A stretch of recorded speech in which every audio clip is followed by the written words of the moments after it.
আমার কয়েকদিনের জন্য বাইরে যেতে হচ্ছে, বারবার ফোন করতে পারবো না। তুই প্রত্যেকদিন সন্ধ্যার আগে বাসায় ফিরবি। ইলেকট্রিক বিলটা একটু দিতে হবে। আবার বিল? ওই পাশা বাসার ছেলেটাকে দেখ, ওর মাকে সব কাজে হেল্প করে। তোকে তো আমি কখনো কোনো কাজ বলি ওই না। ছেলে ভালো, তাইলে ওরই নিয়ে এসো না কেন? আমার সাথে জ্ঞান জ্ঞান প্যান প্যান করতেই থাকো। তোর ভালোর জন্যই বলি। লাগবে না তোমার ভালো।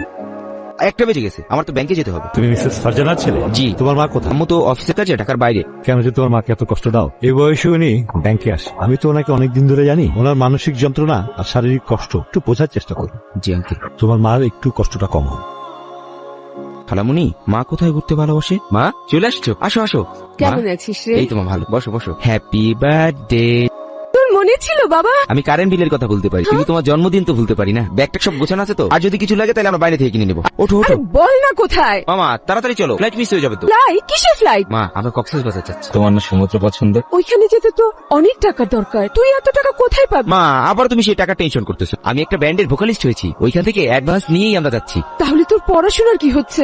আমি তোকে নিয়ে কত স্বপ্ন দেখেছি বাবা। মা পড়াশোনা কতক্ষণ? আমি তো সারাদিন বসেই থাকি। আর কিছু টাকা ইনকাম করলে তোমার লোনেও হেল্প হবে, আর তোমাকে তো কষ্টও করতে হবে কিন্তু না। বাবা আমার আর কিন্তু নিন্দু নাই, তুমি আর একদম কোনো কথা বলবা না। জানো তোমার ছেলে অনেক জেদি। একেবারে তোর বাবার মতন হয়েছিস।